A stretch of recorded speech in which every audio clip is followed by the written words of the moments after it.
En la reunión familiar, mi hijo preguntó, ¿por qué no hay platos para nosotros?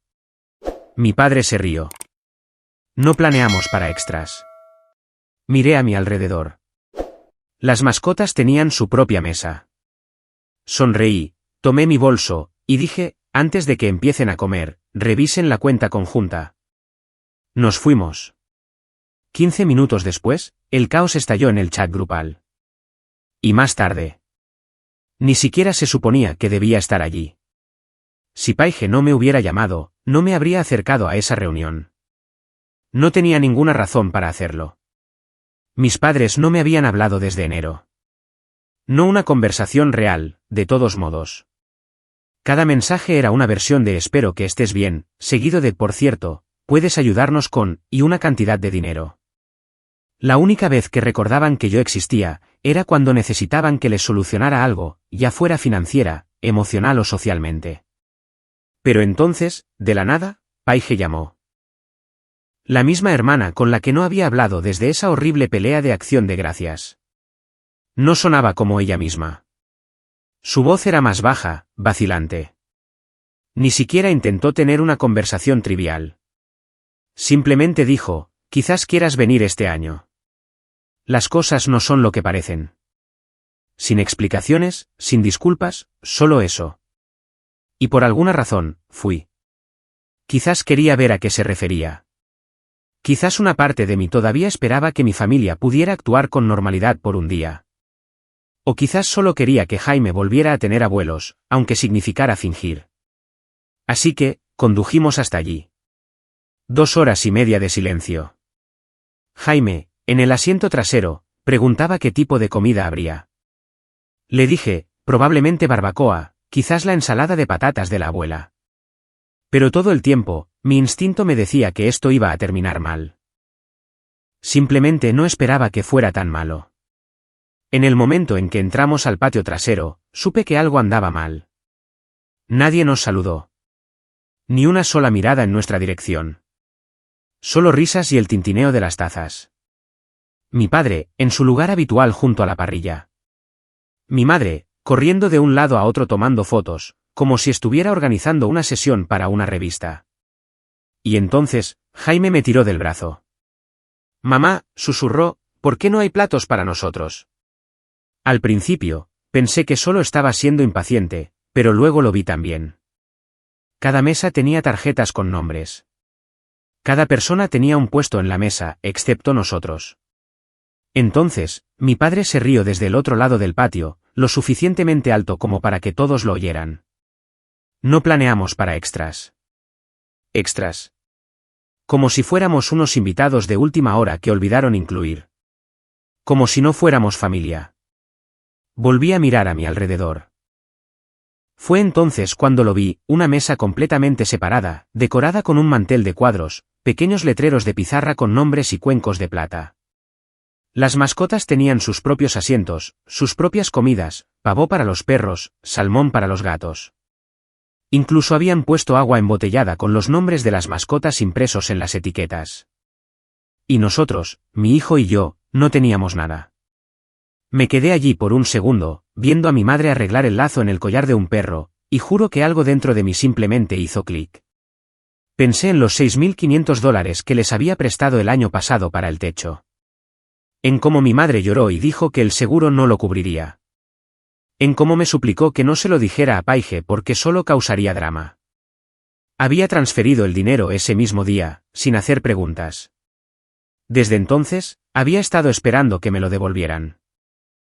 Ahora, le estaban sirviendo a su Golden Retriever pavo asado con mi dinero. No dije ni una palabra. Simplemente sonreí, tomé mi bolso, y miré directamente a mi padre.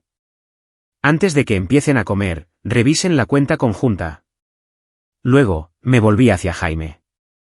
Vámonos. Nos fuimos. Nadie nos detuvo. 15 minutos después, sentada en mi coche, los mensajes comenzaron a inundar mi teléfono. ¿Qué acabas de hacer? Vaciaste la cuenta conjunta. Necesitábamos eso para las facturas. Everly, estás siendo mezquina.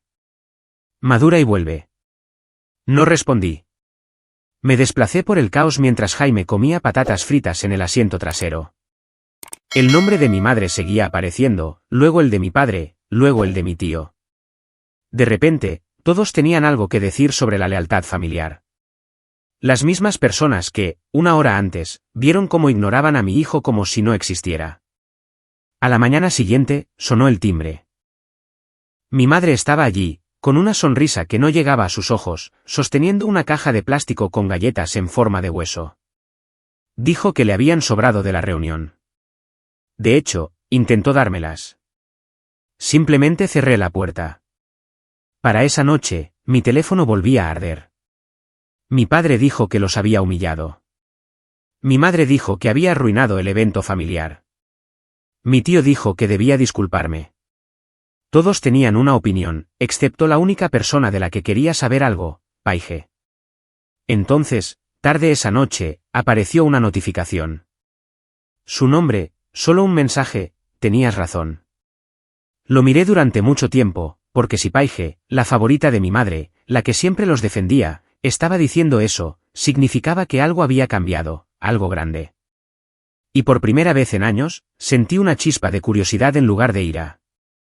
Lo que fuera que ella supiera, estaba a punto de descubrirlo. Me quedé mirando ese mensaje toda la noche. Tenías razón. Viniendo de Paige, eso no era poca cosa. Era sísmico. Ella era la que me decía que yo exageraba. La que defendía a nuestros padres cada vez que yo llegaba a mi límite, la que me llamó egoísta cuando finalmente dije que no después de toda una vida de síes. Ahora, estaba admitiendo que yo tenía razón. No respondí de inmediato. No confiaba en ello. A la mañana siguiente, volvió a escribirme, por favor, solo habla conmigo. Nos encontramos en un restaurante a medio camino entre nuestras casas. Llegué temprano, me senté en un reservado junto a la ventana, y esperé.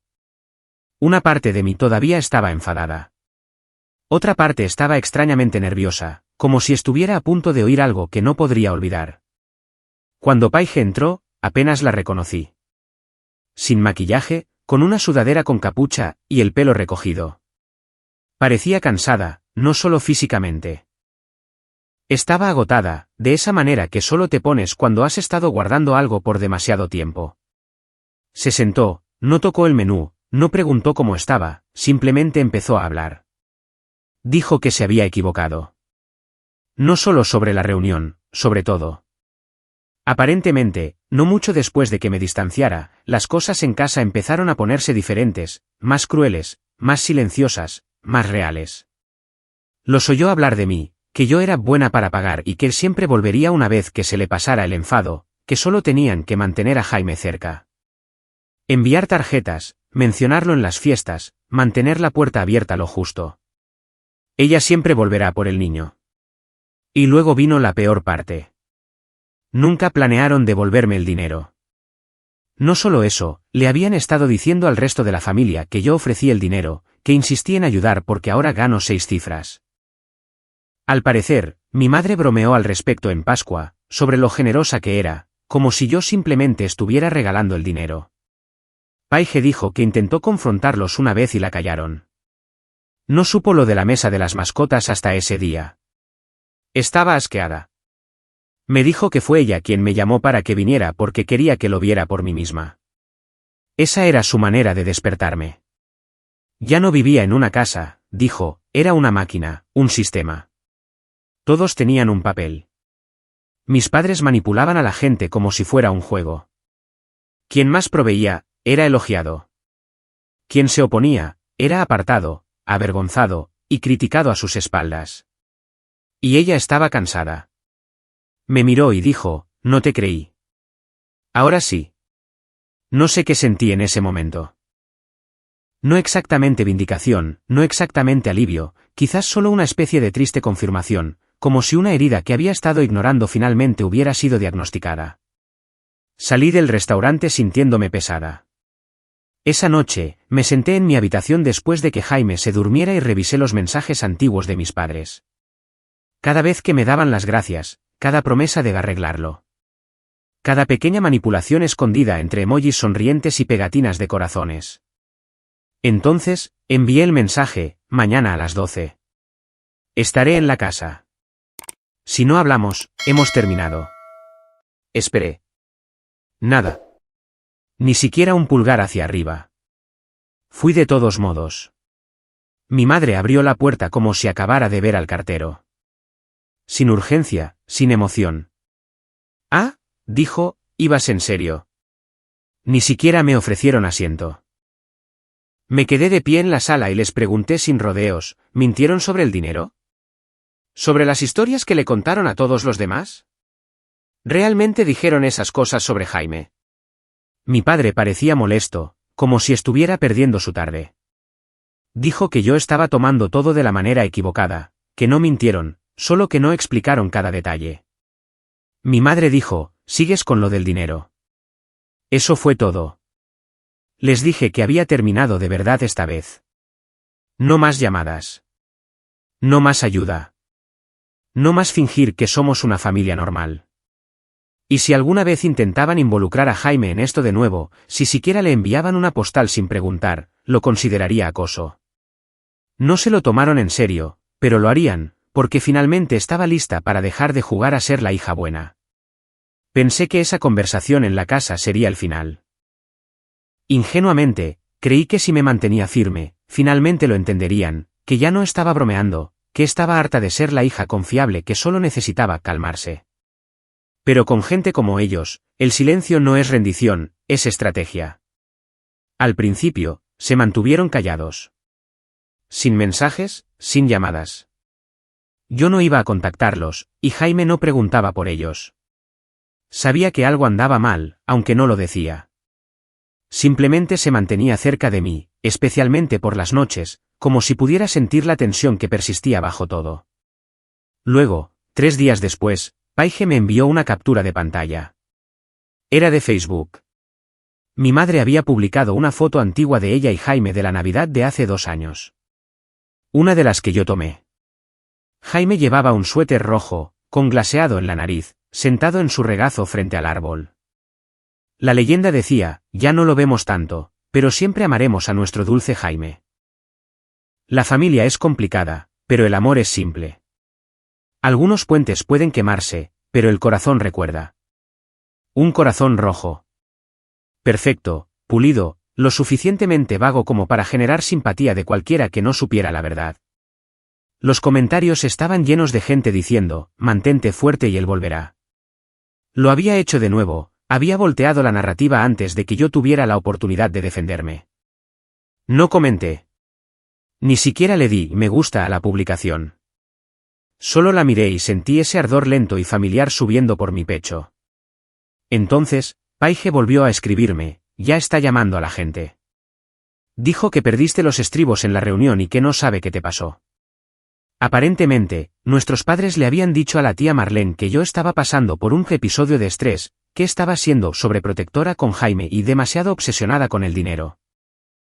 Estaban reescribiendo todo, haciéndolo sonar como si los hubiera apartado por un capricho y ellos fueran solo 2 abuelos confundidos y amorosos tratando de permanecer en la vida de su nieto. Comencé a guardar capturas de pantalla, mensajes reenviados por Paige, notas de voz, todo. La semana siguiente fue tranquila. Jaime tuvo práctica de fútbol. Me quedé hasta tarde en el trabajo y caímos en algo parecido a la normalidad. Luego, un miércoles por la tarde, todo estalló. Llegué a la fila de recogida de la escuela a las 3, como siempre. Esperé 10 minutos, luego 15. No había rastro de Jaime. Finalmente, estacioné y entré. La recepcionista sonrió como si todo estuviera bien. Ya se fue, dijo. Lo recogieron a las 2:15. Sus padres lo registraron. Por un segundo, no pude hablar. Están en la lista como contactos de emergencia, añadió. Tenían identificación. Lo comprobamos 2 veces. Sentí como si mi corazón se detuviera. Corrí de vuelta al coche, temblando. Llamé a mi madre. No hubo respuesta. Llamé a mi padre. Nada. Luego llamé a Paige. Contestó de inmediato. Creo que se lo llevaron a casa, dijo. Voy para allá. Creo que están tratando de arreglar esto haciéndolo parecer un gran malentendido. Ni siquiera respondí. Simplemente conduje. Me salté 3 semáforos en rojo y no me importó. Cuando llegué a la casa, no llamé a la puerta. La abrí de un empujón y allí estaban, mis padres sentados en el sofá, con Jaime entre ellos, sosteniendo una galleta en una mano y con aspecto pálido. No asustado exactamente, más bien confundido. En cuanto me vio, se levantó de un salto.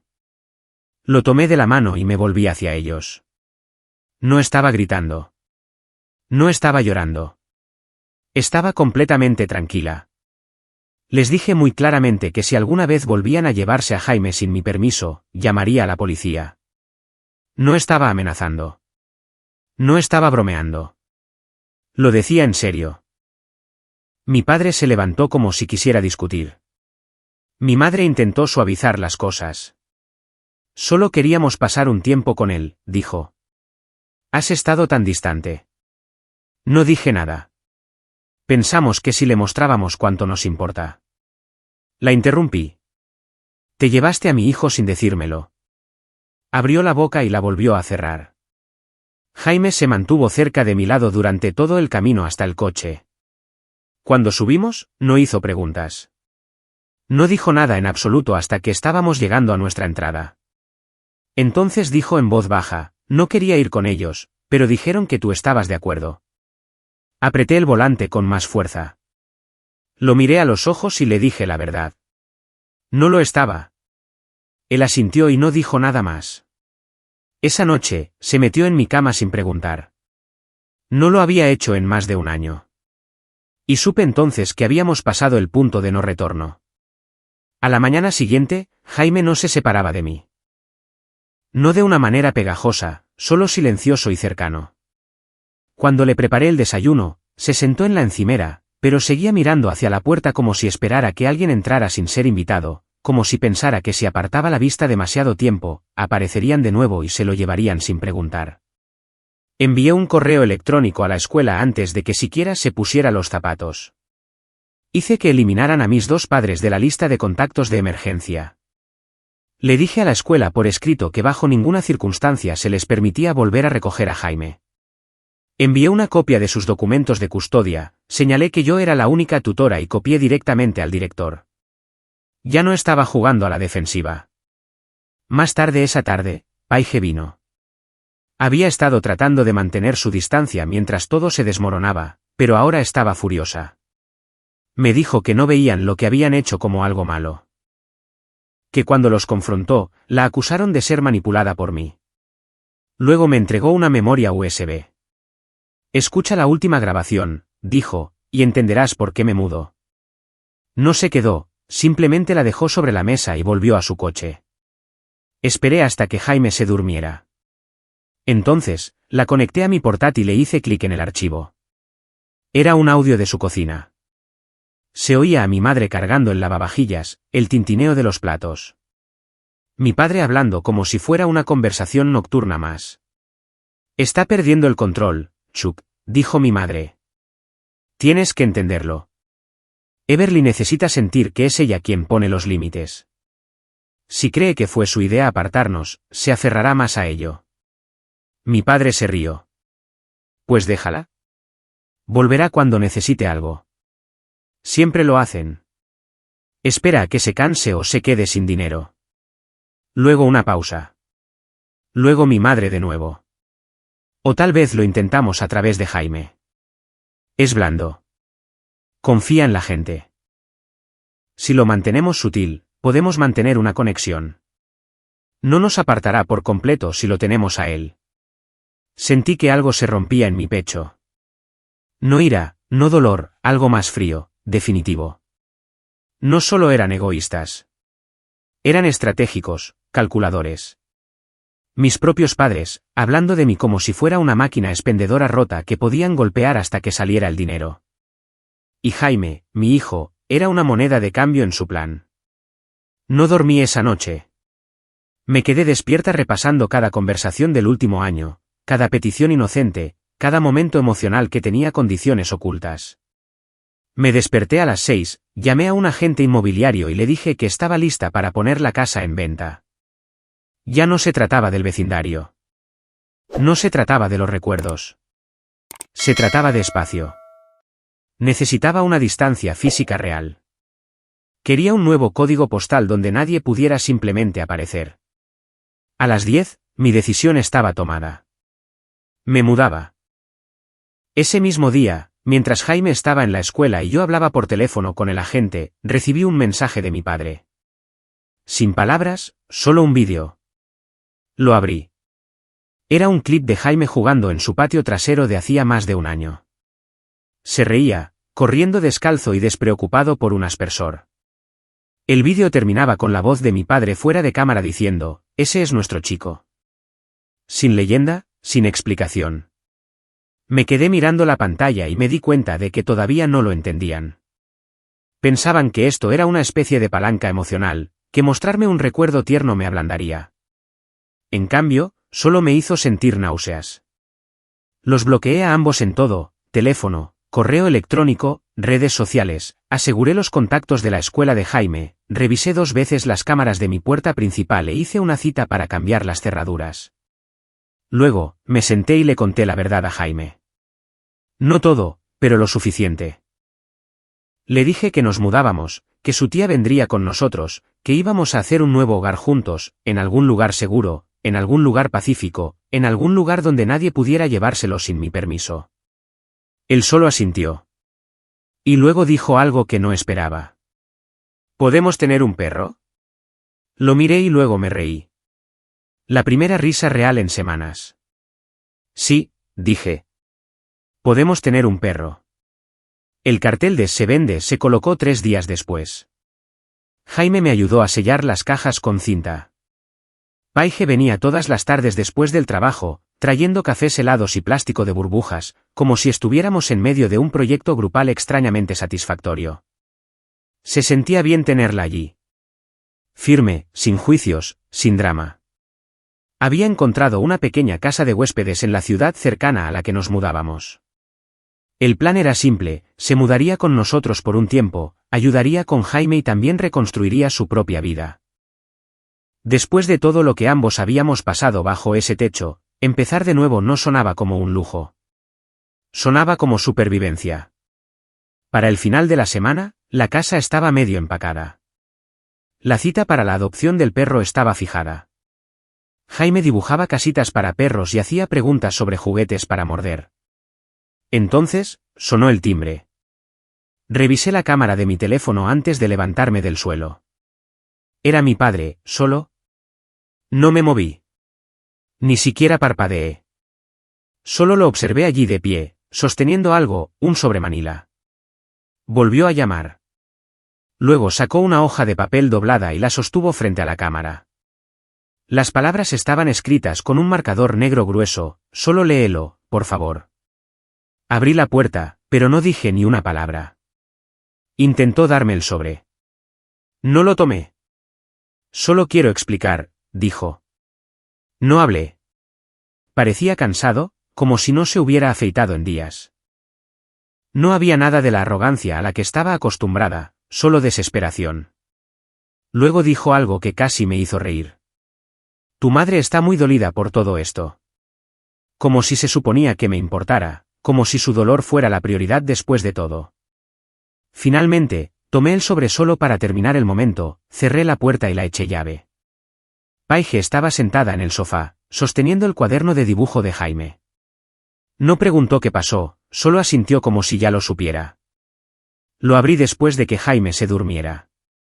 Dentro había una carta escrita a mano, de 3 páginas. La primera estaba llena de vagos arrepentimientos. No nos dimos cuenta de que te estábamos hiriendo. Solo queríamos mantenernos en contacto. La misma cantinela de siempre. Pero en la segunda página, la cosa cambió. Necesitaban dinero de nuevo. Aparentemente, la deuda de la tarjeta de crédito había empeorado. Las reparaciones del techo no estaban terminadas. Estaban considerando vender su casa, pero el agente inmobiliario dijo que no pasaría la inspección. Y luego, la línea que me heló. Esperábamos que reconsideraras los $6.500 como un regalo. Significó mucho para nosotros. Un regalo. No un préstamo. Un regalo. Querían que yo creyera que todo había sido simplemente mi generosidad, para poder saltarse la parte en la que mintieron. Y el remate estaba al final, garabateado casi como una ocurrencia tardía: Pede por favor, no castigues a Jaime alejándolo de nosotros. Él nos quiere. Lo extrañamos. Ese fue el momento en que supe, sin ninguna duda, que no estaban arrepentidos. No estaban reflexionando. Estaban desesperados. Nunca se trató de amor. Se trató de acceso, control, apariencias. Echaban de menos poder usar a Jaime como una conexión conmigo. Echaban de menos el dinero, la conveniencia, la imagen de ser abuelos sin la responsabilidad de actuar como tales. Tiré la carta en la caja etiquetada como triturar, sin siquiera molestarme en enseñársela a Paige. 2 días después, recibí una llamada de la escuela. Alguien se había presentado pidiendo almorzar con Jaime. No eran mis padres esta vez, era mi tía, la misma que comentó Corazón Rojo, mantente fuerte en la publicación de Facebook de mi madre. Conduje hasta allí de inmediato, aparté a la directora y le expliqué todo. Estaba horrorizada, dijo que se aseguraría de que a Jaime nunca más lo sacaran de clase nadie que no fuéramos yo o Paige. Esa noche, Paige entró en mi habitación y me hizo la pregunta que había estado evitando: ¿estamos a salvo aquí hasta la mudanza? No respondí. Simplemente abrí la computadora portátil y reservé un hotel. 2 habitaciones, 3 noches, lo suficientemente lejos como para que nadie nos encontrara a menos que yo les dijera dónde estábamos. Dejé una nota en el refrigerador para el agente inmobiliario, por si alguien aparecía. Nos fuimos a la mañana siguiente. Miré nuestra casa por última vez en el espejo retrovisor y no sentí absolutamente nada. El hotel era tranquilo, uno de esos lugares de estancia prolongada con una pequeña cocina, cortinas beige y nada en las paredes. Estéril, temporal, pero por primera vez en meses, dormí toda la noche. Jaime se acurrucó en la segunda cama con su nuevo perro de peluche, y Paige se quedó en la habitación de al lado. No hablamos mucho esos 2 primeros días, simplemente existimos. En la tercera noche, mientras Jaime veía dibujos animados, Paige llamó una vez y entró. Encontré un lugar, dijo. Era un dúplex en el mismo vecindario que nuestra nueva casa. Más pequeño, pero bonito. Un porche, un patio. Dijo que estaba lo suficientemente cerca como para que pudiera pasar caminando cuando quisiera, pero lo suficientemente lejos como para que tuviéramos nuestro propio espacio. La abracé antes de siquiera responder. Nos mudamos a la nueva casa 2 semanas después. El aire olía a pintura fresca y alfombra limpia. Jaime eligió la habitación más pequeña, la del techo inclinado, y comenzó a colgar dibujos de perros en la pared. Al día siguiente, adoptamos a un perro mestizo llamado Penny de un refugio local. Marrón y blanco, con las orejas demasiado grandes para su cabeza y más amor en sus ojos del que había visto en mucho tiempo. Jaime estaba obsesionado. Durmió en el suelo junto a ella la primera noche. Durante un tiempo, todo fue pacífico. Mis padres no sabían la nueva dirección. Me aseguré de ello. No la compartimos en línea. La escuela de Jaime fue actualizada, sus registros asegurados. Se sentía como si estuviéramos reconstruyendo algo real. Algo nuestro. Luego, una tarde, Jaime trajo a casa una tarjeta hecha a mano de la escuela.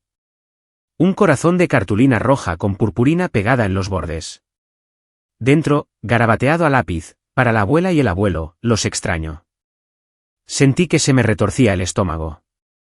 No pregunté quién le dijo que la escribiera.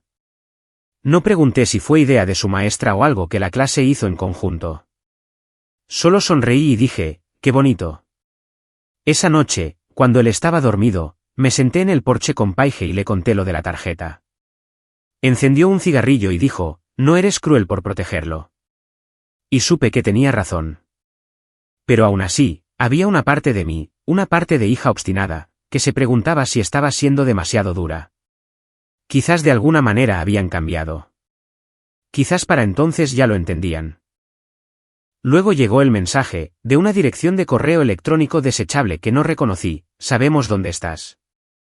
No te preocupes, seremos discretos. Solo queremos ser parte de su vida. Por favor, no nos excluyas para siempre. Te arrepentirás. Las familias siempre vuelven a unirse al final. No había firma, pero no la necesitaba. Volví a llamar a la escuela y les dije que necesitábamos otra capa de seguridad. Luego, imprimí el correo electrónico y lo guardé en una carpeta etiquetada como si lo intentan de nuevo. Y justo cuando pensaba que esa podría ser la gota que colmaba el vaso, cruzaron una última línea. Jaime tenía un club después de la escuela todos los jueves. Le encantaba, experimentos de ciencia y rompecabezas. Lo recogía a las 4:15, como siempre. Excepto que un jueves, llegué a las 4:10 y él no estaba allí. Ni en el aula, ni en el gimnasio, ni en la oficina. Mi corazón se detuvo. Dijeron que alguien llamó fingiendo ser yo, diciendo que había una emergencia familiar. La sustituta de turno, alguien nuevo, lo creyó y lo dejó irse con una mujer que se parecía exactamente a su abuela. Mi cuerpo se quedó helado. Llamé a Paige. Luego llamé a la policía. Los encontramos en menos de una hora, en una heladería a 10 minutos de distancia. Jaime estaba bien, un poco confundido, pero no asustado. Dijo, la abuela dijo que estabas enferma. Lo llevé directamente a casa. Y luego, con toda la calma que pude fingir, les dije por teléfono que si alguna vez, se volvían a acercar a él, presentaría cargos. Mi madre intentó llorar. Mi padre me dijo que estaba empeorando las cosas, que era solo un yogur y que no tenían mala intención. No respondí. Volví a cambiar a Jaime de escuela, contraté a un abogado, presenté la documentación, y luego, por última vez, los bloqueé de forma permanente, legal y total. Sin contacto, sin derechos, sin más, simplemente aparecer. Eso fue hace 6 semanas. La casa ahora se siente como un hogar. Penny duerme en la cama de Jaime. Paige prepara café todas las mañanas y deja la taza extra en la encimera para mí. Jaime está prosperando. Sin pesadillas, sin vacilaciones al dejarlo en la escuela. Ya no pregunta por ellos. Y en cuanto a mí, me siento más ligera. No porque los haya perdonado, sino porque finalmente dejé de esperar que fueran alguien que no son. La verdad es que, a veces, la familia es algo de lo que tienes que alejarte para sobrevivir.